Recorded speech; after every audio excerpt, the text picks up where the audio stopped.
BJP की नीतियों का जब जब जिक्र होता है तब राष्ट्रीय स्वयंसेवक संघ यानी कि आरएसएस का जिक्र जरूर होता है।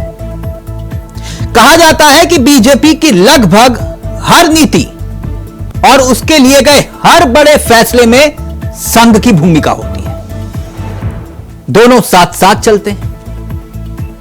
लेकिन सोमवार यानी कि 10 जून को आरएसएस चीफ मोहन भागवत ने एक भाषण दिया और अब उस भाषण को लेकर सियासी मायने निकाले जा रहे हैं। नागपुर में संघ के कार्यकर्ता विकास वर्ग समारोह था और उसके समापन के मौके पर यह भाषण मोहन भागवत ने दिया। इसमें मोहन भागवत ने बीजेपी और उसकी सरकार का नाम लिए बिना कुछ ऐसा बोला जिससे लोग चौंक गए। आखिर मोहन भागवत ऐसा बयान क्यों दे रहे? सवाल उठा कि संघ और बीजेपी में क्या सब कुछ ठीक तो है? ऐसी चर्चाएं शुरू हो गई। विपक्ष ने भी हाथों हाथ इस बयान को लपक लिया। कहा कि संघ और बीजेपी में सब कुछ ठीक ठाक नहीं चल रहा। कुछ बयान जिसका जिक्र भी किया जा रहा है और उसको लेकर अब सियासत भी हो रही है।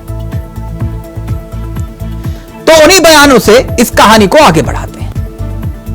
दरअसल मोहन भागवत का जो पहला और महत्वपूर्ण बयान है वो आप देख सकते हैं। वो कहते हैं जो वास्तविक सेवक होता है, जिसे वास्तविक सेवा जो सेवक कहा जा सकता है, वो मर्यादा से चलता है। उस मर्यादा का पालन करके जो चलता है वो कर्म करता है, लेकिन कर्मों में लिप्त नहीं होता, उसमें अहंकार नहीं आता। इस शब्द का गौर करिएगा। उसमें अहंकार नहीं आता कि मैंने किया, और वही सेवक कहलाने का अधिकारी होता है। यह तो रहा मोहन भागवत का पहला बयान। अब इसके बाद एक और बयान जो है दूसरा बयान। चुनाव आम सहमति बनाने की एक प्रक्रिया है, एक व्यवस्था है, ताकि किसी भी सवाल के दोनों पक्षों को समान विचारधारा वाली संसद में प्रस्तुत किया जा सके। यह प्रतिस्पर्धा है, युद्ध नहीं है। जिस तरह से चीजें हुई हैं, जिस तरह से दोनों पक्षों ने कमर कस हमला किया है, जिस तरह से अभियान की रणनीतियों के प्रभाव को पूरा करने से नजरअंदाज किया गया है, जिससे विभाजन पैदा होगा, सामाजिक और मानसिक दरारें बढ़ेंगी। यह बहुत महत्वपूर्ण बयान है मोहन भागवत का। मोहन भागवत ने जब आगे एक और बयान बोला, एक और बात बोली, तब उसके बाद स्थिति स्पष्ट हो गई कि इशारा कहां है। मोहन भागवत ने कहा कि मणिपुर 1 साल से शांति का इंतजार कर रहा है। इससे पहले यह 10 साल एक शांतिपूर्ण था राज्य। ऐसे लग रहा था कि बंदूक संस्कृति खत्म हो गई है, और अचानक वहां जो संघर्ष पैदा हुआ था या भड़काया गया था, वो अभी भी धधक रहा है, मदद के लिए चिल्ला रहा है। इस पर कौन ध्यान देगा? इस पर प्राथमिकता के आधार पर विचार करना हमारा कर्तव्य है। यह बहुत महत्वपूर्ण बात है। मणिपुर को लेकर जिक्र कर रहे थे मोहन भागवत, और मणिपुर को लेकर जिस तरह से उन्होंने जिक्र किया, यह भी जान लीजिए मणिपुर हिंसा का इतिहास क्या है। दरअसल 3 मई को मणिपुर की हिंसा की शुरुआत होती है। 400 से ज्यादा दिन गुजर गए और मौत का आंकड़ा हैरान करता है। तो ऐसे में सवाल कई हैं और उन सवालों से आज चर्चा का आगाज भी करेंगे, हमारे साथ मेहमान भी जुड़ेंगे। लेकिन भागवत का जो संदेश है कि भूल जाओ द्वेष, काम करें अहंकार ना पाले, क्या छुपा है सियासी संदेश? हमारे साथ मेहमान जुड़ेंगे, लेकिन कुछ राजनीतिक बयान और फिर उसके बाद सीधा रुख करेंगे अपने मेहमानों की तरफ। जगह और समाज में कलह ये नहीं चलता। अब 1 साल से मणिपुर शांति की राह देख रहा है, उसके पहले 10 साल शांत रहा। पुराना गन कल्चर समाप्त हो गया ऐसा लगा, और अचानक जो कलह वहां पर उपज गया या उपजाया गया, उसकी आग में अभी तक जल रहा है, त्राही त्राही कर रहा है। कौन उस पर ध्यान देगा? प्राथमिकता देके उसका विचार करना ये कर्तव्य है। हमारे परंपरा का ज्ञान जो काल सुसंगत है उसको साथ लेकर दृष्टि वो रखकर कि वसुधैव कुटुंबकम, और सृष्टि अपनी माता है, हम सृष्टि के विजेता नहीं है, हम सृष्टि के अंग है। वो माता है, उसका दोहन करना है, उसका पोषण होना चाहिए, इस पर ध्यान देना है। उस ढंग से विकास की रीति, उस ढंग से अपने विकास के प्रतिमान हमको बनाने पड़ेंगे। उसके लिए देश में शांति चाहिए। जगह जगह और समाज में कलह ये नहीं चलता। जिस प्रकार ये बातें हुई, जिस प्रकार एक दूसरे को लताड़ना हुआ, जिस प्रकार प्रचार के दौरान हमारे करने से समाज में मनमुटाव बढ़ेगा, 2 गठ बटेंगे, आपस में शंका संशय उत्पन्न होगा, इसका भी ख्याल नहीं रखा गया और विनाकारण संघ जैसे संगठनों को भी उसमें खींचा गया। टेक्नोलॉजी का सहारा करके असत्य बातें परोसी गई, नितांत असत्य। क्या शास्त्र का, विज्ञान का, विद्या का ये उपयोग है? विद्या का उपयोग प्रबोधन करने के लिए होता है, लेकिन आधुनिक विद्या टेक्नोलॉजी का उपयोग असत्य परोसने के लिए किया गया। और चुनाव प्रचार की या चुनाव में जो होता है उसकी बात ऐसी है, वास्तव में तो प्रजातंत्र की अनिवार्य आवश्यक प्रक्रिया है और उसमें 2 पक्ष रहते हैं, इसलिए स्पर्धा रहती है। तो दूसरे को पीछे करने का, स्वयं को आगे बढ़ाने का काम होता ही है, होना ही चाहिए, परंतु उसमें भी एक मर्यादा है। असत्य का उपयोग नहीं करना। चुने क्यों जा रहे लोग संसद में जाएंगे, बैठकर अपने देश को चलाएंगे, सहमति बनाकर चलाएं। हमारे यहाँ तो परंपरा सहमति बनाकर चलने की है। समानो मंत्र समिति समानी समानम मनस सह चित्तमेशाम। इस सह चित्त पर विनोबा भावे जी की टिप्पणी है। वो कहते हैं कि ऋग्वेदकारों को मानवीय मन का कितना ज्ञान था ये समझ में आता है। सब जगह उन्होंने कहा है, समानो मंत्र समिति समानी समानम मना, लेकिन चित्त के बारे में सम नहीं कहा, क्योंकि प्रत्येक व्यक्ति का चित्त मानस अलग अलग होता ही है और इसलिए 100% मतों का मिलान होना संभव नहीं है। लेकिन जब समाज में लोग अपना चित्त अलग अलग होने के बाद भी हमको साथ ही चलना है ऐसा निश्चय करते हैं, तो सहचित्त बन जाता। वास्तव में संसद क्यों है, उसमें 2 पक्ष क्यों है? इसलिए है कि दोनों पहलू उजागर हो। किसी भी सिक्के के 2 पहलू रहते हैं, ऐसे किसी भी प्रश्न के 2 पहलू रहते हैं। एक पक्ष एक पहलू का विचार करता है तो दूसरे पक्ष ने दूसरा पहलू उजागर करना है, ताकि जो होना है वो पूर्णतः ठीक हो। तो चलिए सीधा रुख करेंगे अपने मेहमानों की तरफ। आपको बता दें, आज इस चर्चा में हमारे साथ जो मेहमान शामिल हो रहे हैं वो आपकी स्क्रीन पर है। मनोज पंडित जी बीजेपी के अनुभवी चेहरे हैं।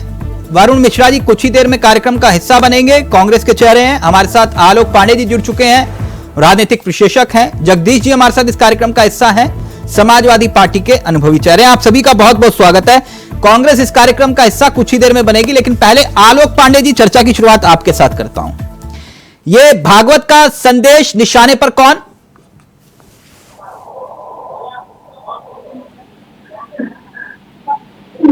अब भागवत जी का संदेश और निशाने पर तो सिर्फ दोनों बातें साफ दिख रही हैं। अगर वो समन्वय की बात कर रहे हैं तो सीधी सी बात वो कह रहे हैं भारतीय जनता पार्टी में समन्वय करो, लेकिन एक बात वो कह रहे हैं कि समाज को जलाया गया, टेक्नोलॉजी का दुरुपयोग किया गया, तो कहीं ना कहीं वो कांग्रेस को भी ये संकेत दे रहे हैं कि आप तकनीक का, मुख्यमंत्री के ट्विटर हैंडल से अमित शाह की गलत आवाज को कोट करके संविधान की बात को वायरल किया गया। तो वो दोनों को संदेश दे रहे हैं कि समन्वय भी रखिए और युद्ध जीतने के लिए टेक्नोलॉजी का दुरुपयोग मत कीजिए। ठीक, लोकसभा चुनाव के बाद इस बयान के कोई सियासी मायने हैं? देखिए, चुनाव के पहले बीजेपी की बयान है जेपी नड्डा का कि हमें आरएसएस की जरूरत नहीं है जी। चुनाव के बाद आरएसएस करे हमारे बगैर तुम कुछ है नहीं। मैं तो दोनों को यही मान रहा हूं। ये जो बयान मणिपुर को लेकर दिया गया है, ये तो विपक्ष की लाइन है जो भागवत जी ने कही है। विपक्षी तो कह रहा है कि मणिपुर 1 साल से जल रहा है, आपने क्या किया मणिपुर के लिए?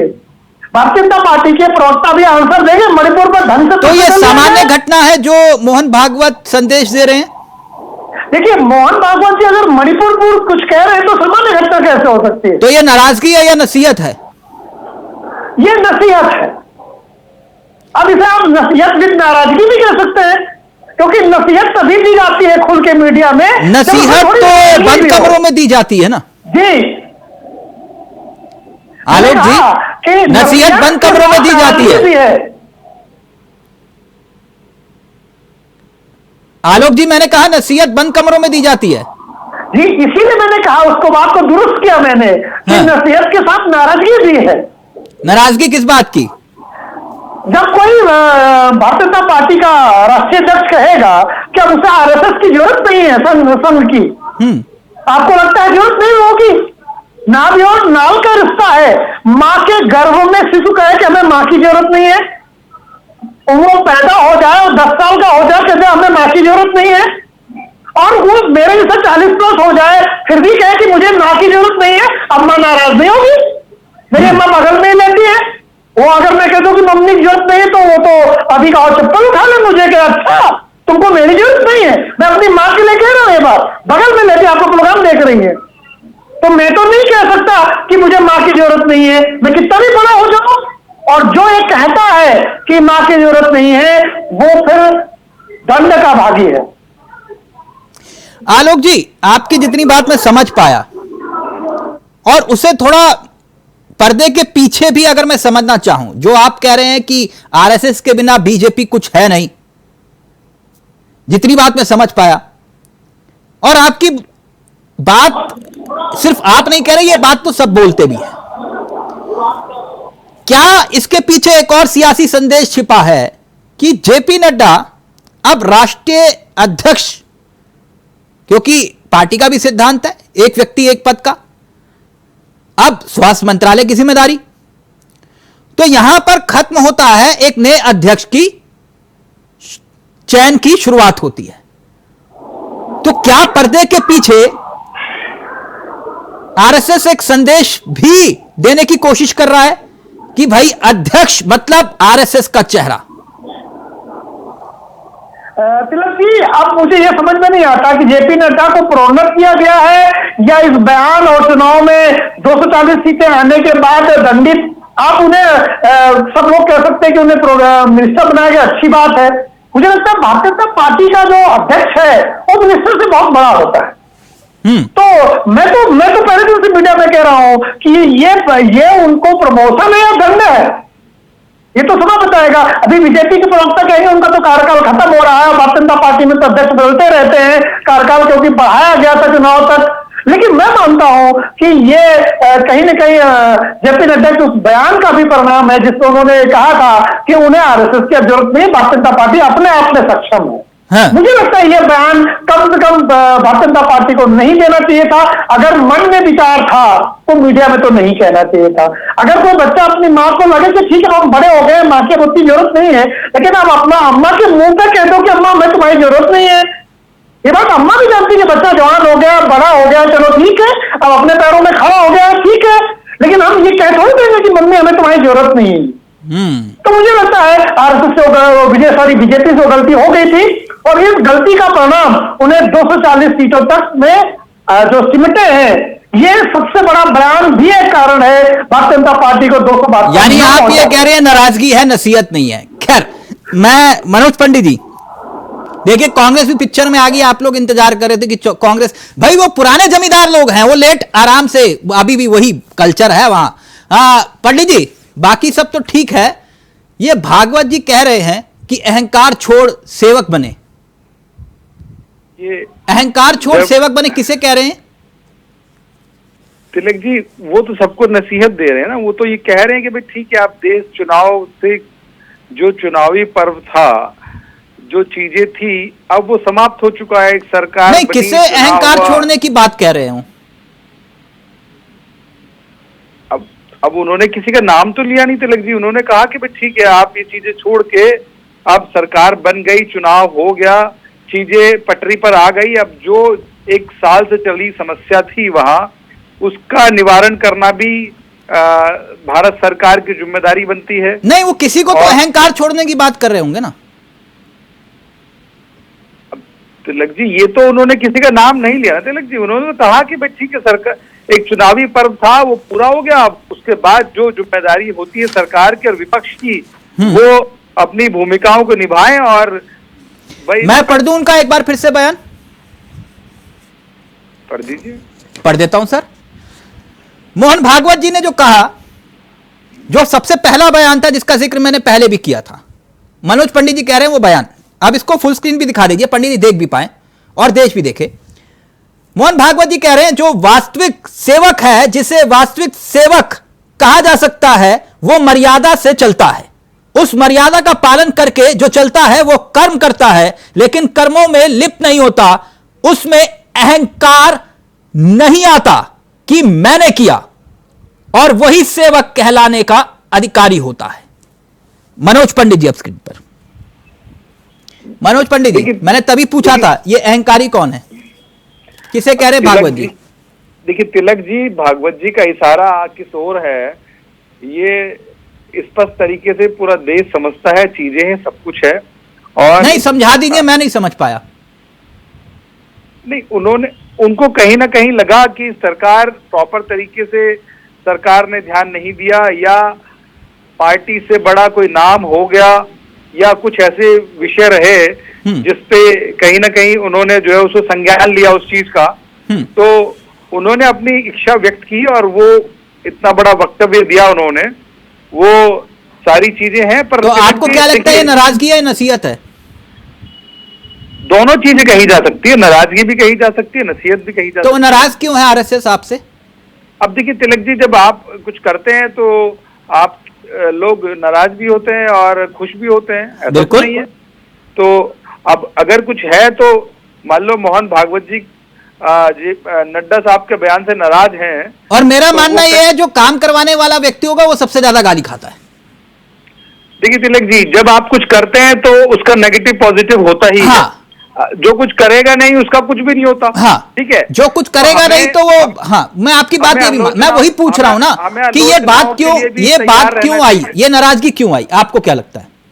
तिलक जी, हमें आलोचनाओं के लिए, जब हम कुछ सरकार कुछ करेगी तो उसकी आलोचना भी होती है, और विपक्ष होता किस लिए, विपक्ष इसीलिए होता है कि आप सर आरएसएस बोल रहा है, विपक्ष नहीं कह रहा।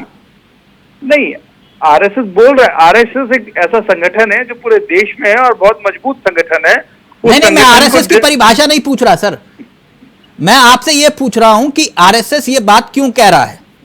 आप मुस्कुरा रहे हैं सर, ये बहुत चिंतनीय विषय है आपके लिए। नहीं रहा, मैं सिर्फ ये कहना चाहता हूं कि ठीक है, उन्होंने ये नसीहत दी सरकार को कि अब सरकार बन गई, चीजें हो गई, अब उस विषय पर भी सरकार को गंभीरता पूर्वक ध्यान देना चाहिए।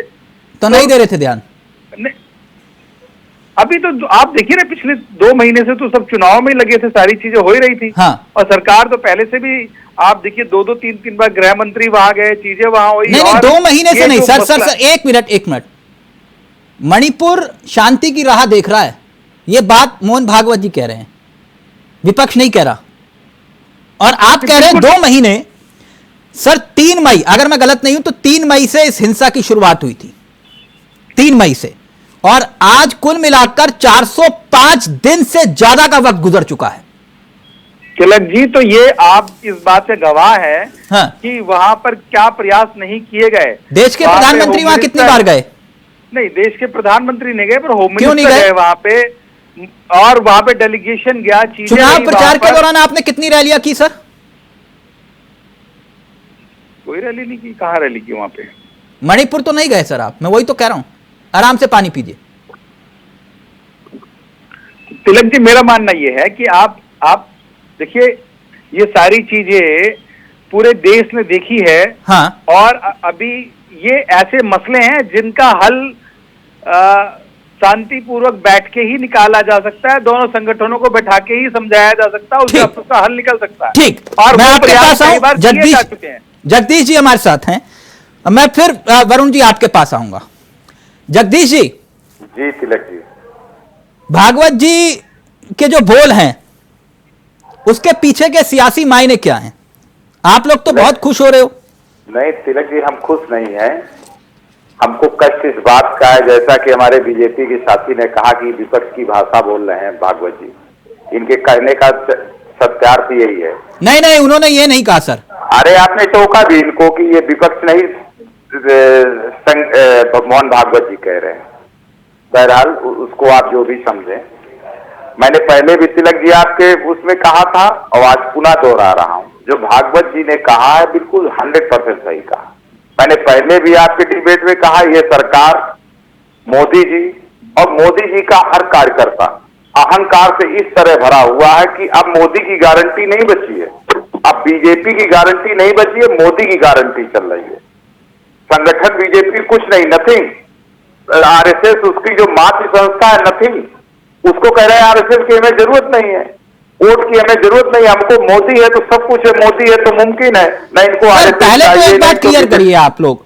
जी, आप लोग कल तक कह रहे थे जैसे आरएसएस बोलती है ये लोग वैसे ही चलते हैं, आज आप कह रहे हो कि ये लोग सुन नहीं रहे। अब अहंकार इनका इतना बढ़ गया है तिलक जी, इनको अपना माँ बाप नहीं दिखाई दे रहा। जगदीश जी, आप लोग ही तो कहते थे कि जितनी भी संस्थाएं हैं उस पर आरएसएस के व्यक्ति बैठे हुए हैं, तो फिर कैसे बैठ गए? अब आप तिलक जी घुमाइए नहीं। नहीं, मैं घुमा नहीं रहा सर, आप लोग बोलते हो ना ये बात। तो नहीं, मैं नहीं बोलता। मैं सर, आपके जितने भी बड़े नेता सर यही बात बोलते हैं। आलोक जी बोलते कि नहीं बोलते? अभी आलोक या तो चल रही होगी या नहीं चल रही होगी। अब नहीं घुमाइए नहीं तिलक जी, बिल्कुल सीधा पॉइंट होगा। राहुल गांधी तो सब बोलते हैं। मैं कह रहा हूं जैसा आलोक जी ने कहा, आप अपनी मातृ संस्था को कह रहे हैं कि इसकी तुझे जरूरत नहीं है, आपको बीजेपी की जरूरत नहीं है। मोदी बीजेपी की जब मोदी की गारंटी इसीलिए हारे हैं। तिलक जी एक बात के लिए तो बाप को भी छोड़ देते हैं लोग जी। अच्छा मेरी तिलक जी एक बात सुन लीजिए, मैंने आपसे चुनाव के पहले कहा था, जिस दिन एग्जिट पोल आया था, और मैंने कहा था उत्तर प्रदेश का चुनाव मैं देखा हूं, देश का चुनाव मैं नहीं जानता, और मैंने कहा था 50 सीट 40 से 50 सीट के लगभग समाजवादी पार्टी और गठबंधन जीतेगा, और हमने जीत के दिखा। आपने कहा था डिबेट के दिन, उस दिन रिकाउंटिंग के दिन आप रहिएगा, उस दिन आप गायब हो गए। मैं यही बात कहने वाला था। अच्छा, मैं गायब हो गया। उस डिबेट, वरुण मिश्रा भी उस डिबेट में थे, और मैं कह रहा हूं फिर से, इनका जो अहंकार है मोदी जी का, ये ज्यादा दिन चलने वाले नहीं है। जब ये आरएसएस को नहीं, आरएसएस और बीजेपी में फूट करवाना चाह रहे हैं। अरे हमको क्या जरूरत पड़ी है, ये अपने आप अपने लड़के मर जाएंगे, ये अपने आप लड़ेंगे, हमको क्या जरूरत। हमको तो जनता हाथों हाथ लिए हुए है, और क्या बताऊं, जनता भी समझ नहीं पाई इनका अहंकार। अहंकार रावण का नहीं रहा है। पारिवारिक पार्टी नहीं है। नहीं, ये पारिवारिक पार्टी नहीं तिलक जी, ये मोदी की पार्टी हो गई है। मोदी सब कुछ है, मोदी बीजेपी है, मोदी सब कुछ है। कभी आप कहते हो आरएसएस सब कुछ है, आप कह रहे हो मोदी जी सब कुछ है। अरे तो दिखाई दे रहा। ठीक, मनोज पंडित वेट करना चाह रहे हैं, फिर वरुण जी को पूरा वक्त। मोहन जी को दर्द हो रहा। मोहन जी की बात सुन लीजिए। भागवत जी जो मातृ संस्था है बीजेपी की, अभी आप देखिए, और ये जो बैठे हैं बीजेपी वाले ना, इनकी किसी की हैसियत नहीं है मोदी जी के खिलाफ बोल देने की। बीजेपी के अध्यक्ष को भी नहीं हैसियत है। मोदी जी एक डिक्टेटर है। अरे हमारी छोड़िए, तानाशाह जैसा व्यवहार करते हैं। चाहिए जगदीश जी, आप अखिलेश जी के खिलाफ बोल के दिखाइए। और ये कोई बोलेंगे भाई, हमारा नेता तो सरकार है बैठा, हमारा जैसा महबूब नेता को, हमारे जैसा महबूब नेता की आपने कभी कहा देश में कोई उसकी बराबरी का? तो ये आप पता नहीं के बारे में कुछ।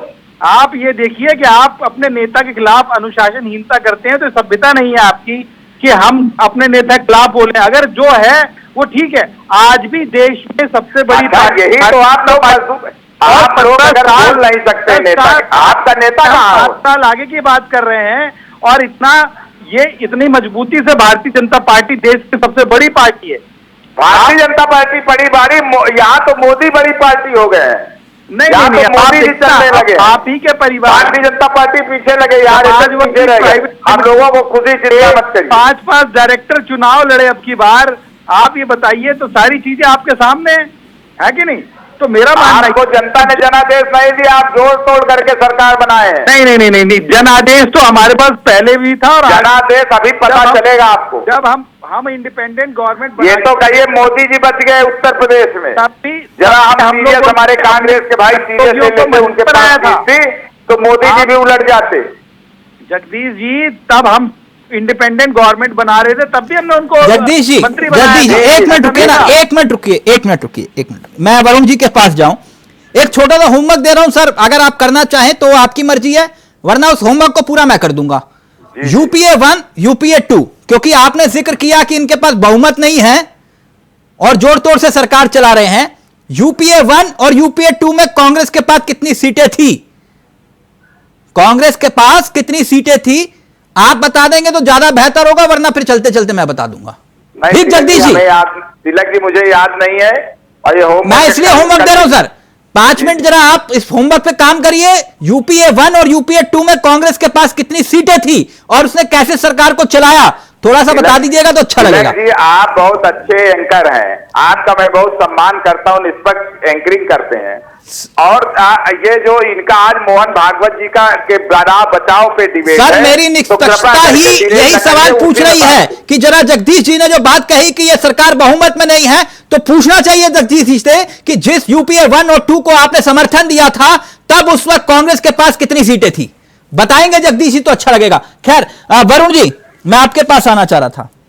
वरुण जी, आरएसएस का बयान, खुश तो बहुत हो गए आप? कौन सी बात है जी वरुण जी? जी सुन पा रहे हैं आप मुझे? बिल्कुल सुन पा रहे हैं। मैंने कहा आज खुश तो बहुत हो गए आप? नहीं, सबसे पहले तो मैं माफी चाहता हूँ, मैं 10-15 मिनट नहीं सर, आप अपनी बात रखिए। हम लोग समझते हैं सर, आप लोग मजबूत विपक्ष की स्थिति में आ गए हैं, इस वक्त की थोड़ा कमी है। नहीं ऐसी कोई बात नहीं है। वरुण जी, थोड़ा ऑडियो में दिक्कत आ रही है आपके, प्लीज अपनी बात रखिए। अच्छा, जो आपने जो बात करी कि मुझे बहुत प्रसन्नता होगी, तो मुझे कोई प्रसन्नता नहीं है। ये भारतीय जनता पार्टी का आंतरिक विषय है और यही आंतरिक फूट ही इनको यहाँ तक पहुंचाई है। निश्चित रूप से जो कलह अंदर मची है, जिस तरह से एक आदमिक ब्रांडिंग के लिए पूरी पार्टी को दांव पर लगा दिया गया। अगर आपने ध्यान से देखा होगा तो इस बार एक नारा बड़ा चल रहा था, मोदी की गारंटी। हाँ। तो ये सही है कि जब एक व्यक्ति विशेष पार्टी और संगठन से ऊपर हो जाता है तो यही हश्र होता है, फिर जनता देखती है और जनता जवाब देती है। आप भी तो राहुल की गारंटी दे रहे थे हर चौराहे पर। नहीं, ऐसा नहीं। देखिए, हमारी बात से हमने ये कभी नहीं कहा कि राहुल, हम इंडिया गठबंधन की, और हमने जो गारंटी पत्र भरा है कांग्रेस की गारंटी। राहुल जी का फोटो, चूंकि राहुल जी हमारे नेता है, रहेगा ही रहेगा, लेकिन नहीं कराया कि राहुल की गारंटी। आज इनका आप ऐड उठाकर देखिए, उसमें आपको लगेगा, जब ऐड आता था तो ये लगता था मोदी की गारंटी, और गारंटी का ऐसा हो गया कि मोदी जी खुद चुनाव हारते हारते बच गए किसी तरह, या जिता भी दिए गए। मैं तो ये भी कहता हूँ कि जिता दिए गए होंगे वो। आलोक जी मुस्कुरा रहे। एक दिन मैंने कहा था, तो आप भी इसी तरह मुस्कुरा रहे थे जब एक दिन मैंने आपसे कहा था कि मोदी जी बनारस से चुनाव हार जाएंगे। आपको याद होगा तिलक जी? लेकिन जीत गए। मैंने कहा था तो आप उस दिन बहुत हंसे थे मुझ पर। नहीं, मैं आप पर नहीं हंसा था, लेकिन जीत गए ना। जीत गए, कैसे जीत गए वो आप भी जानते हैं। विश्व गुरु कैसे जीते हैं वो उसको सब जानते हैं। पूरा विश्व गुरु पूरे विश्व में एक्सपोज है आज की। अच्छा, मतलब हार स्वीकार नहीं है, चाहे कुछ भी हो जाए। ऐसे राहुल गांधी जीते थे पिछली बार। बात स्वीकार करने की नहीं। राहुल गांधी तो 3,90,000 नहीं समझी जो पूरे देश में एक नैरेटिव सेट किया जा रहा था कि मोदी की गारंटी, इस बार 5 लाख पार, तमाम जो हवाबाजियां थी, जनता ने उसका नशा उतार दिया। नहीं, एक मिनट वरुण जी, जो बात आप कह रहे हैं ना, उसी संदर्भ में आज कांग्रेस का एक बड़ा बयान आया, और बड़ा बयान राहुल गांधी का ही है। अगर आप चाहें तो मैं आपको सुना सकता हूं, क्योंकि आपका ऑडियो भी थोड़ी प्रॉब्लम कर रहा है, वो भी ठीक करवाते हैं हम। राहुल गांधी का बयान जरा प्लीज प्ले करिएगा और सब ध्यान से सुनिएगा राहुल गांधी क्या कुछ कह रहे हैं, और फिर उसी बयान पे आते हैं। अगर ये लड़ गई होती तो आज हिंदुस्तान के प्रधानमंत्री 2-3 लाख वोटों से वाराणसी का चुनाव हार जाते। मैं ये बात अहंकार से नहीं कह रहा हूं, मैं ये इसलिए कह रहा हूं क्योंकि हिंदुस्तान के प्रधानमंत्री को हिंदुस्तान की जनता ने मैसेज दिया है, ये आपकी जो राजनीति है हमें अच्छी नहीं लगी, हम इसके खिलाफ हैं, हम नफरत के खिलाफ हैं, हम हिंसा के खिलाफ हैं, हम मोहब्बत का देश चाहते हैं, हम प्रगति चाहते हैं, हम बेरोजगारी के खिलाफ हैं। आपने 10 साल इस देश में बेरोजगारी फैलाई, नफरत फैलाई, हिंसा फैलाई और हिंदुस्तान की जनता ने हिंदुस्तान के प्रधानमंत्री को जवाब दिया है।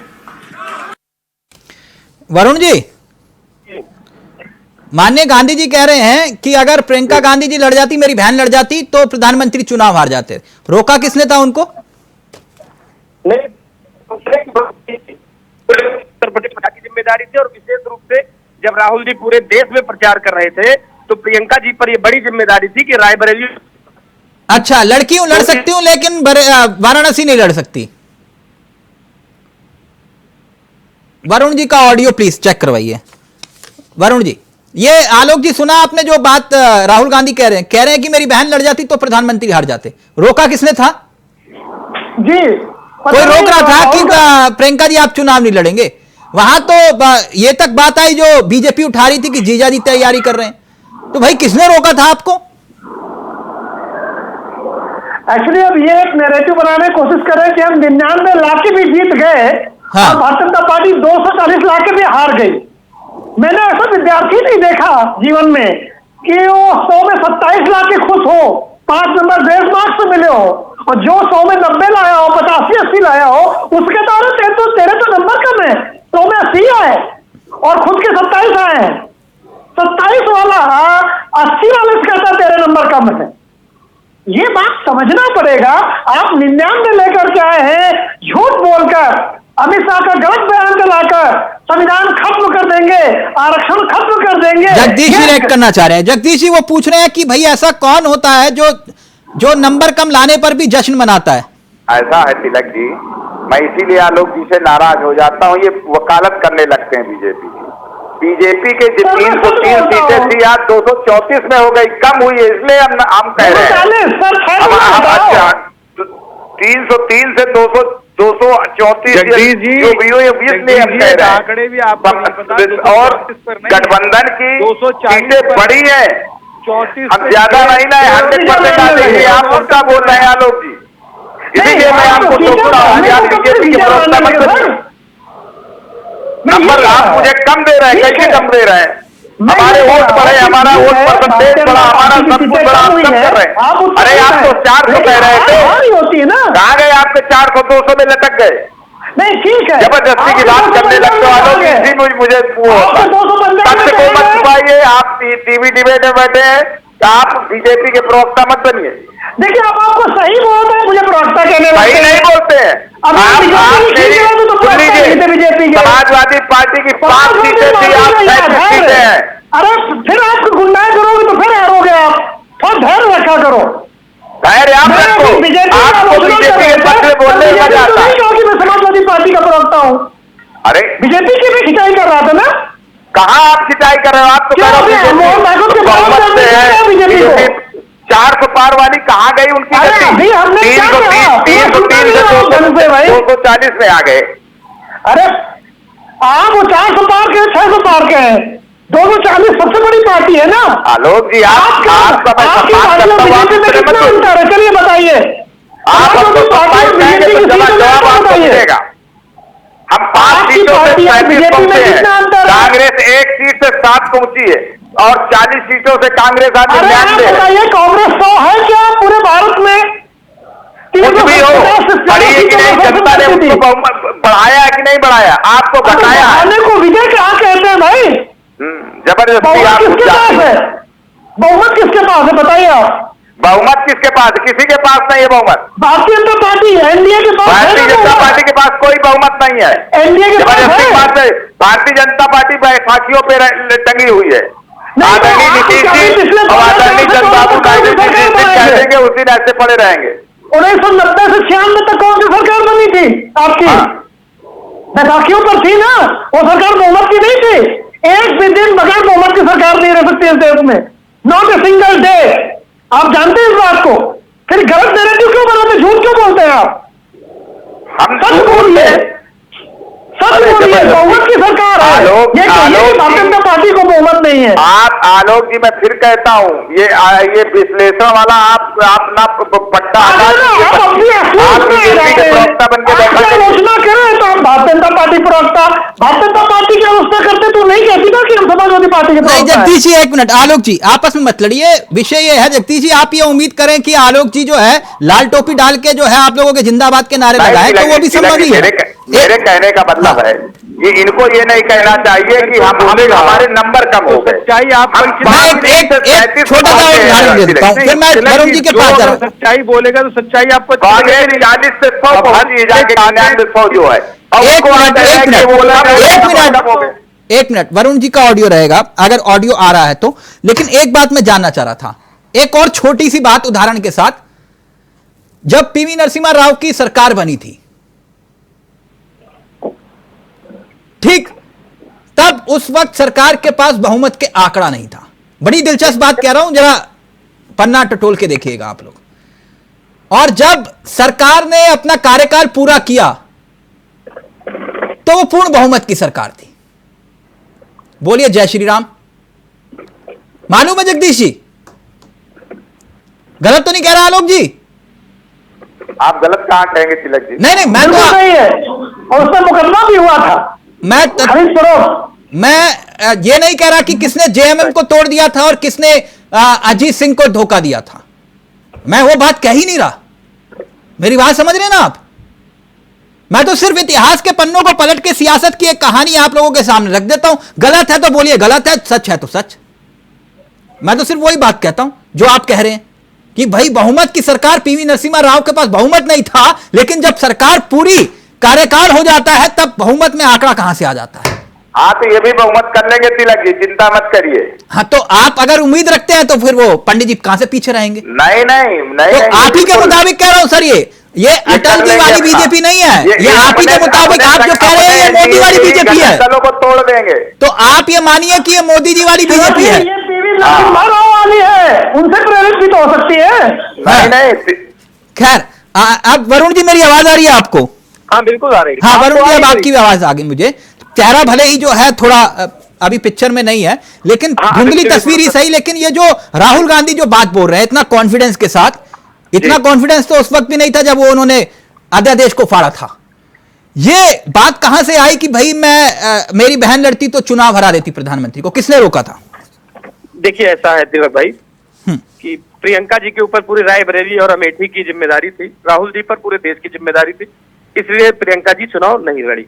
लेकिन ये सच है कि अगर प्रियंका गांधी जी चुनाव लड़ती तो मोदी जी चुनाव कम से कम 3 लाख वोट से हारते। चूंकि मोदी जी के लिए इस देश की जनता में विश्वास खत्म हो चुका है, वो मोदी जी एक्सपोज हो चुके हैं। और आपने एक बिल्कुल बहुत सही बात कही कि ये मोदी जी की बीजेपी है, ये अटल जी की बीजेपी नहीं है। आज की बीजेपी एक्सपोज हो चुकी है। अटल जी में तो फिर भी नैतिकता थी, लेकिन मोदी जी में न कोई नैतिकता है, न सत्य बोलते हैं। मोदी जी पूरी तरह से एक्सपोज है। इसलिए यही बात है, यही कारण है कि हमारा कॉन्फिडेंस इतना बढ़ा हुआ है। हमको पता है कि मोदी जी इस देश में एक्सपोज चुके। वरुण जी जी, नैतिकता की एक कहानी सुनाऊं? बुरा तो नहीं मानोगे? नहीं आप सुनाइए। आपकी बात का बुरा मान कर ही क्या लूंगा मैं? नहीं मैं आपसे पूछ रहा था। शो में रहना है मुझे। नैतिकता से मुझे कुछ याद आया जी। कांग्रेस शासन काल में कितनी सरकारें बर्खास्त हुई थी? देखिए ऐसा है तिलक भाई, भूतकाल में क्या हुआ था उस पर बहुत बात करने का कोई औचित्य अभी तो आप अटल जी की बात करें तो तब भूतकाल नहीं था, परिस्थितियां, वो भविष्य काल था। अरे मेरी बात सुनिए, मैंने एक उदाहरण दिया, मैंने ये नहीं कहा। मैं भी तो एक उदाहरण दे रहा हूँ आपको, बोलिए मैंने गलत उदाहरण दिया। आप मुझसे सवाल कर रहे हैं ना, कितनी सरकारें बर्खास्त हुई, कितनी सरकारें, कितनी राज्य सरकारें बर्खास्त हुई मालूम है ना सर आपको, आपके शासनकाल में? उसका अंजाम आपको मालूम है ना, उसका परिणाम भी तो देखिए। जनता से बड़ा न्यायाधीश कोई नहीं है। हम आप सब डिपेंड तो जनता पर ही है ना। हाँ। तो जनता को निर्णय छोड़ दीजिए, जनता ने निर्णय करना शुरू कर दिया है। अब हम और आप जज क्यों बने? जनता तो जज बनी हुई, जनता तो निर्णय दे रही है। मैं वही तो पूछ रहा हूं कि जब आप कह रहे हो कि आपको यह मालूम था कि देश के प्रधानमंत्री चुनाव हार सकते हैं, तो फिर प्रियंका गांधी को चुनावी रण में क्यों नहीं उतारा, जैसे कि आप बोल रहे हैं? मैंने कहा ना, परिस्थितियां बहुत सारी ऐसी होती हैं। प्रियंका जी पर अमेठी और रायबरेली की जिम्मेदारियां थी, इस वजह से प्रियंका जी चुनाव नहीं लड़ी। आलोक जी क्यों मुस्कुरा रहे हैं आप? सर ये कौन सा दावा है? ऐसे तो फिर मोदी जी को चुनाव नहीं लड़ना चाहिए था, उन्हें तो पूरे भारत में चुनाव लड़वाना था। अरे कम से कम दावा तो थोड़ा ढंग का करें।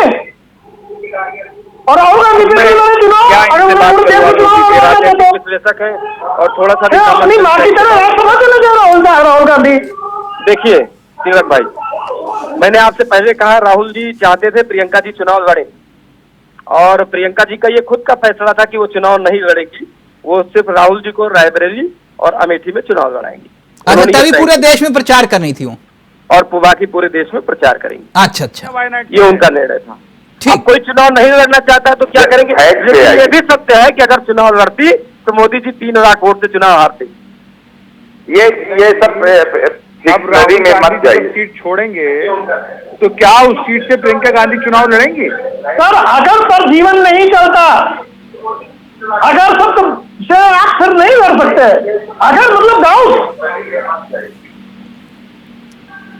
अब एक मिनट, मनोज पंडित जी,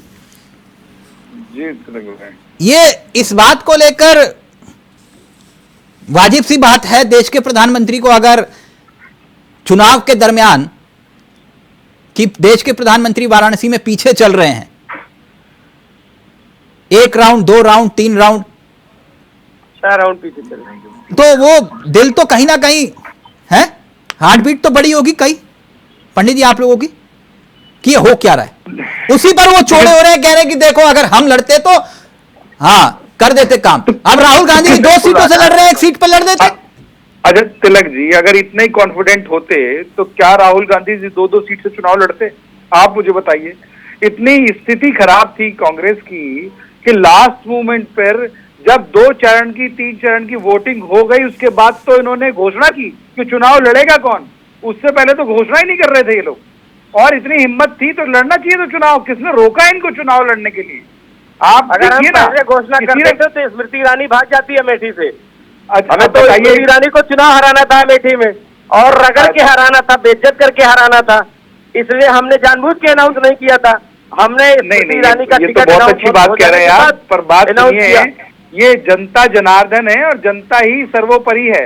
और जनता की इज्जत करना सीखिए, आप ये जनता वही की मैं इज्जत कह रहा करना हूँ, सीखिए। आपने जनता की इज्जत अयोध्या के लोगों को आपने पे चले गए थे। ठगा, अगर अयोध्या की जनता ने आपको जवाब दिया, आपको ये जनता की इज्जत करना सीखिए, जनादेश का सम्मान करना सीखिए। मैं वही कह रहा हूँ कि अगर आप मैं आपको समझा रहा हूँ, आप अगर अयोध्या के लोगों की इज्जत तो ये नौबत ना आती, आप अयोध्या सीट नहीं हारते। जनता का सम्मान कभी नहीं किया, इसलिए आप यहाँ हार गए, आप कौशाम्बी हार गए, आप फतेहपुर हार गए। तो जहाँ जहाँ भगवान राम का कनेक्शन था, अभी भी आप जो है वेंटिलेटर से निकल कर बाहर में आए, जनता को दोष दे रहे हैं, जनता को दोष दे रहे हैं, आपका जो है जनता समझी नहीं, जनता समझी नहीं। जनता के सामने आप एक्सपोज है, आप ये बात मानते क्यों नहीं? नहीं, हम तो मानते हैं, आपको मानना चाहिए ना।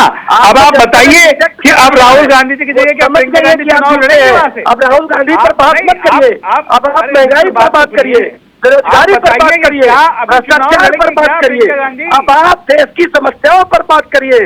अब इस पर बात मत करिए कि राहुल गांधी क्या कह रहे हैं, प्रियंका गांधी क्या कह रही। अब आप बात करिए इस देश के नौजवान की। नीट का पेपर लीक हो गया, प्रधानमंत्री जी का एक स्टेटमेंट तक नहीं आया है। लगभग 10 परीक्षाओं के पेपर लीक हो चुके हैं, एक भी स्टेटमेंट प्रधानमंत्री मोदी जी का नहीं आया। मणिपुर में नंगी घुमाई गई महिलाएं, एक स्टेटमेंट मोदी जी का नहीं आया। न मोदी जी मणिपुर के लोगों का हाल चाल पूछने गए, वहां कौन गया?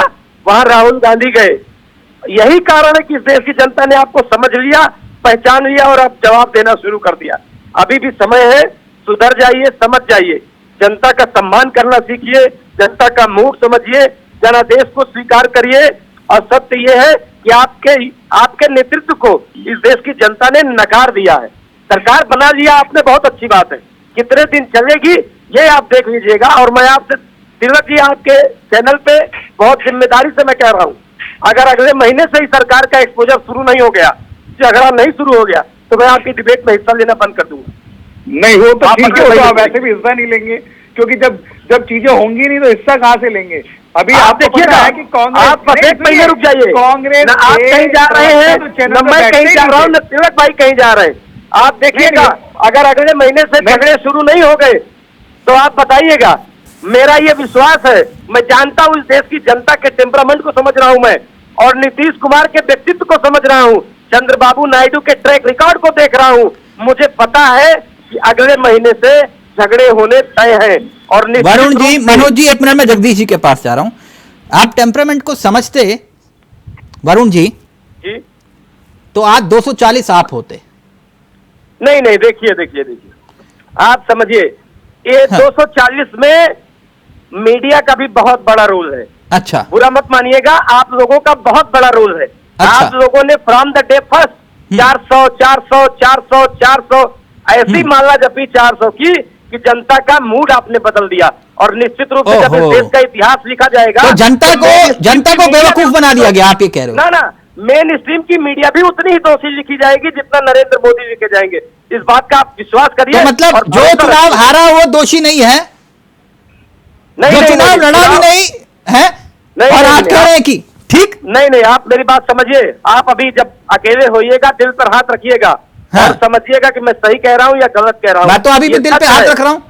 आप दिल पर हाथ रखिए और ईमानदारी से सोचिए। हाँ, तो मैं ईमानदारी से सोच के कह रहा हूं। और आप यहाँ पर अगर बैठे हैं और आप ये बोल दीजिए, एक मिनट रुकिए आप वरुण जी, आप एक मिनट रुकिए, मैं वो वाला नहीं हूं, सुनिए मेरी बात, आप मेरी बात सुन लीजिए। आपने अपनी बात को रख लिया, मेरी बात सुन लीजिए। आपको मैं खुली चुनौती दे रहा हूं, रुकिए मेरी बात, आप रुकिए, आपने बात रख दी। चुनौती पूरी होनी आप एक सवाल का उत्तर दे दीजिए। रुक जाइए, मैं दिल पे हाथ रख के बोलता हूं। आप बोलिए तिलक चावला पक्षपात करता है, तो बोलिए मैं अभी यहाँ पे डिबेट छोड़ के चला जाऊंगा, इस टेबल से उठ के चला जाऊंगा, कभी नहीं बैठूंगा जीवन में। बोलिए। मेरा आपसे कोई झगड़ा करने का इरादा नहीं है, मेरी बात सुन लीजिए। मुझे मौका दीजिए, मैं अपनी बात, मेरा पक्ष रखने का राइट है मेरा, आप मेरा वो हक न मारिए। मैं ये कह रहा हूं, जब भी इस देश का डेमोक्रेटिक इतिहास लिखा जाएगा और चुनावों का इतिहास लिखा जाएगा, और जब मीडिया का आकलन किया जाएगा, तो मेन स्ट्रीम की मीडिया उतनी ही दोषी कही जाएगी महंगाई, बेरोजगारी, भ्रष्टाचार, अपराध के लिए, जितना नरेंद्र मोदी को दोषी लिखा जाएगा। आप लोगों ने शुरू से एक नैरेटिव चलाया कि मोदी का कोई विकल्प ही नहीं है, मोदी विश्व गुरु है, मोदी परमात्मा है, मोदी अवतारी है। ये सारे टीवी चैनलों ने ये दिखाया। वरुण जी, मेन स्ट्रीम की जितनी भी मीडिया थी, वरुण जी, ये दिखाया। कौन क्या दिखा रहा, क्या नहीं दिखा रहा, इंडिया वॉइस अपनी जिम्मेदारी ले सकता है, पहली बात। और दूसरी बात ये, मैं फिर आपको चुनौती दे रहा हूं, अगर दिल पे हाथ रख के, दिल पर हाथ रख के बोलने की बात है तो रखिए अपने दिल पे हाथ, और मैं भी रखता हूं दिल पे हाथ, और बोल दीजिए कि यहां बैठ के हमने पक्षपात किया। नहीं, आपने कभी पक्षपात नहीं किया। तो सर बात मैं वही कह रहा हूँ ना, हमने किया तो बोलिए। कौन क्या दिखा रहा है उसकी जिम्मेदारी मेरी नहीं है साहब। Let me complete. मैं कह रहा हूँ अकेले एक ऐसे एंकर हैं जो विपक्ष के लोगों से सवाल पूछने की हिम्मत रखे आज की तारीख में। मीडिया इस तरह से बड़े बड़े मीडिया घरानों ने नैरेटिव से, सर अब मैं आज उस पर चर्चा नहीं है। आप जगदीश जी फिर फाइनल पर मनोज पंडित जी के पास आऊंगा। जगदीश जी, जो बात राहुल गांधी कह रहे हैं उसके मायने क्या है कि भाई मेरी बहन चुनाव लड़ जाती तो प्रधानमंत्री को हरा देते? देखिए तिलक जी, ये वैसे बहुत हल्की बात है कि संभावनाओं पे बात की जाए। राहुल जी ने जो कहा है उसमें अर्थ है। अगर राहुल जी के कहने का मतलब है कि कोई बड़ा चेहरा अगर मोदी जी के खिलाफ लड़ता, हम कांग्रेस ने गंभीरता से नहीं लिया बनारस की सीट को, ये कांग्रेस अगर गंभीरता से ले लेती और मोदी जी के खिलाफ लड़ाती तो राहुल जी ने बिल्कुल सही कहा है कि मोदी जी 3 लाख वोट से हारते। उत्तर प्रदेश का पहले भी मैं आपको जनमत बता रहा था कि उत्तर प्रदेश की जनता मोदी जी के अहंकार, मोदी अब बेरोजगारी, नौजवान पूरा बेरोजगार पड़ा है, 2 करोड़ रोजगार इन्होंने देने की बात कही थी, एक भी नौकरी नहीं दे पाए। चुनाव के पहले मैं आप ही की बात कह रहा हूं, मैं आप ही की बात कह रहा हूं। बहुत अच्छी बात आपने कही जी। रायबरेली और अमेठी का उदाहरण, और फिर वाराणसी आता हूं। जी जी। रायबरेली और अमेठी में जब नामांकन का आखिरी दिन और जब नामांकन करने के लिए कांग्रेस पार्टी के 2 चेहरे अलग अलग सीट पर नामांकन कर रहे थे, वो तस्वीर अगर आप लोगों के जहन में हो तो लेकर आइए। एक तस्वीर वो थी जहां रायबरेली में पूरा कांग्रेस का कुनबा, बड़े से लेकर छोटा नेता तक, राहुल गांधी जिंदाबाद के नारे लगा रहा था। और वहीं दूसरी तरफ अमेठी में एक कांग्रेस का कार्यकर्ता अकेले अपने दम पर चुनाव प्रचार में पर्चा भर रहा था। जो जिक्र आप कर रहे हैं मैं वही उदाहरण दे रहा हूं आपके सामने जगदीश जी। और तीसरा उदाहरण जरा सोच कर देखिए, जिसका जिक्र आप कर रहे हैं, अजय राय। तो फिर अकेले चुनाव लड़ने के लिए अजय राय को किसने छोड़ दिया था? और फिर यह नैतिकता का तकाजा क्या कहता है कि राहुल गांधी को यह बोलने का हक है? आप बोलिए जगदीश जी। देखिए तिलक जी, ये तो राहुल जी की अपनी बात है, उसमें मैं टिप्पणी नहीं करना चाहता, लेकिन कांग्रेस ने दिखा दिया कि एक कार्यकर्ता तो स्मृति ईरानी के जो बड़े बोल थे, बीजेपी की बहुत अहंकार था, एक कार्यकर्ता से हरवा के दिखा दिया जनता ने हरा दिया। और बता रहा हूं तिलक जी, थोड़ी सी सब बाद में विचार होता, थोड़े कुछ नहीं, कुछ इधर उधर हो जाता। अजय राय को किसने छोड़ दिया था अकेला? नहीं छोड़ा नहीं, अजय राज को छोड़ा, अकेला नहीं छोड़ा गया, नहीं छोड़ा था आलोक जी, पूरी तरह से गठबंधन खड़ा। राहुल गांधी की बात में विरोधाभास है। नहीं, राहुल जी को जो कह रहे हैं उनकी बात में क्या है, मैं नहीं टिप्पणी करना चाहता, लेकिन ये बता रहा हूं तिलक जी कि जिस तरह से उत्तर प्रदेश में भारतीय जनता पार्टी के खिलाफ आक्रोश था, मोदी जी के खिलाफ आक्रोश था, इनकी नीतियों से, इनके अहंकार से, इनके बेरोजगारी और भ्रष्टाचार से इतना नाराज थी जनता कि अगर सही तरीके से आलोक जी जल्दी से फिर मनोज पंडित जी को वक्त।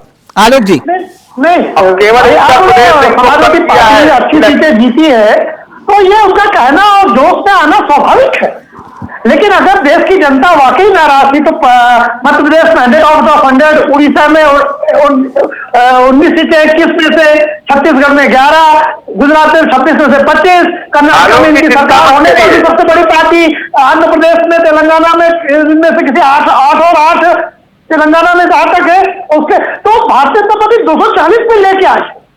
तो अगर बेरोजगारी, महंगाई और भ्रष्टाचार था तो भारतीय जनता पार्टी को 99, 80, 75 में होना चाहिए और कांग्रेस नीति गठबंधन को 300 में होना चाहिए। इसलिए ये भी बात ध्यान रखिए सर, ऐसा ना आलोक जी चिंता मत करिए, ये सब मीडिया का खेल है, जैसा वरुण जी ने कहा। आप ये कह रहे हैं कि महंगाई, भ्रष्टाचार, बेरोजगारी इनको चरम बिंदु पे था, तो आपकी कांग्रेस नीति गठबंधन क्यों सत्ता पे नहीं है, कांग्रेस क्यों 99 पर है, ये भी तो आप बताइए ना। भ्रष्टाचार क्यों उत्तर प्रदेश भर में था, मध्य प्रदेश में नहीं था, महंगाई बेरोजगारी मध्य प्रदेश में नहीं थी, छत्तीसगढ़ में नहीं थी, उड़ीसा में नहीं थी ना। नहीं, आप मतलब वोट पैकेज मत कहिए इस चीजों को। उत्तर प्रदेश में मैं मानता हूं भारतीय जनता पार्टी की हार का कारण है गलत कैंडिडेट का सिलेक्शन। इन्होंने इनकी सिलेक्शन तो क्या खराब थी, उन लोगों को दोबारा उतारा जिनके खिलाफ नैरेटिव फिक्स करने के लिए लगे हैं आप। मैं सच्चाई बोलता हूं, डिंपल यादव को जब पहली बार लड़ी थी मुलायम सिंह के बाद, मैं इकलौता व्यक्ति था तो मैं कहता था मिनिमम 1 लाख से जीतेंगी, और इस बार भी मैंने कहा कि कन्नौज और डिंपल कतई नहीं हारेंगे, आप देखिएगा कि डिबेट में।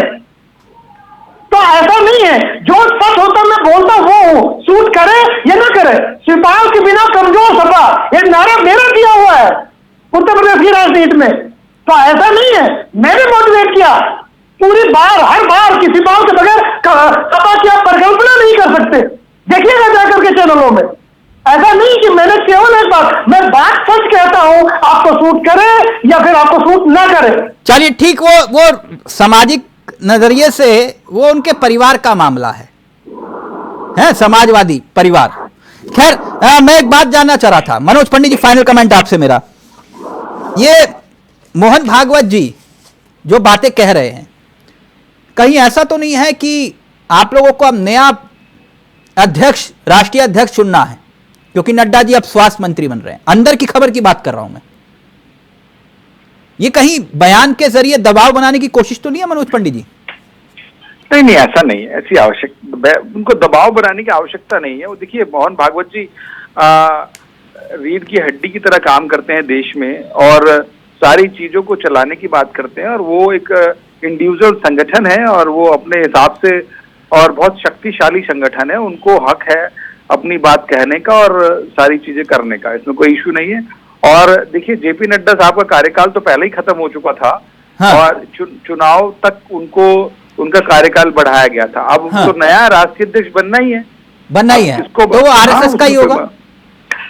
अब पता नहीं, अब ये तो विपक्षियों से पूछो, ये बताएंगे किसका होगा। विपक्षी नहीं, तो जहां तक मुझे याद आ रहा है, तो आलोक जी करेक्ट कर सकते हैं, एक ऐसी स्थिति जब आई थी, नितिन गडकरी नागपुर से आए थे और अध्यक्ष बने थे, याद आया? आप देखिए, जब नितिन गडकरी जी अध्यक्ष बने थे तब कोई अध्यक्ष बनने को तैयार नहीं था, क्योंकि पार्टी की हालत क्या थी, पूरे देश को आरएसएस ने कमान संभाली, फिर नहीं, नितिन गडकरी आए।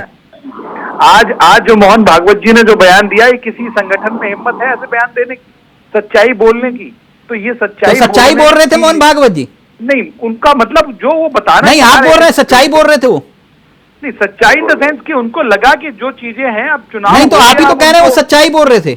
नहीं, उन्होंने कहा कि आप देखिए ना, उन्होंने ये कहा कि भाई वो भी हमारे देश का हिस्सा है। नहीं, तो आपको ऐसा क्यों लगा कि वो सच्चाई बोल रहे थे? मेरा मानना ये कि उनको और क्या झूठ बोल रहे थे तिलक जी?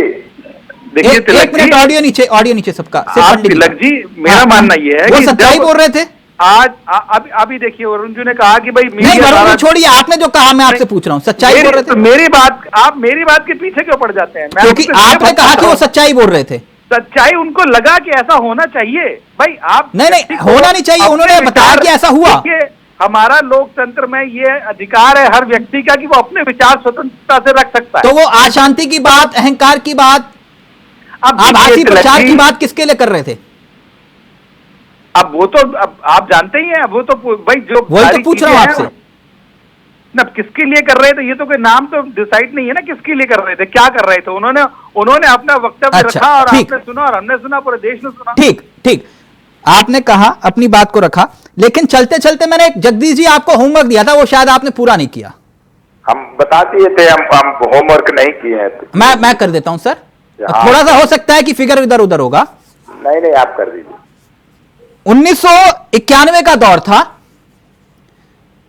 पीवी नरसिम्हा राव जी की सरकार बनी और आंकड़ा था, जहां तक अगर मैं सही हूं, हो सकता है आप करेक्ट कर दीजिएगा अगर फिगर उधर उधर हो, 244, 244 सीटें। और जब सरकार का 5 साल का कार्यकाल पूरा हुआ तो पूर्ण बहुमत की सरकार थी पीवी नरसिम्हा राव की। ठीक जगदीश जी? अच्छा फिर वो वरुण मिश्रा जी से पूछेगा कि कैसे हुई थी वो आपको बताएंगे विस्तार से। उसमें कई किस्से हैं, पता ही नहीं चला था किसके साथ कितना धोखा हो गया। और सबसे ज्यादा आप लोग कहते हैं मनमोहन सिंह मौन रहते थे, नहीं, पीवी नरसिम्हा राव जी बहुत कम बोलते थे। Thank you so much. अब ये सियासत की कहानी चलते चलते मैंने आपको बता दी, जगदीश जी चेक कर लीजिएगा। थैंक यू सो मच, नमस्कार, जय हिंद, जय भारत।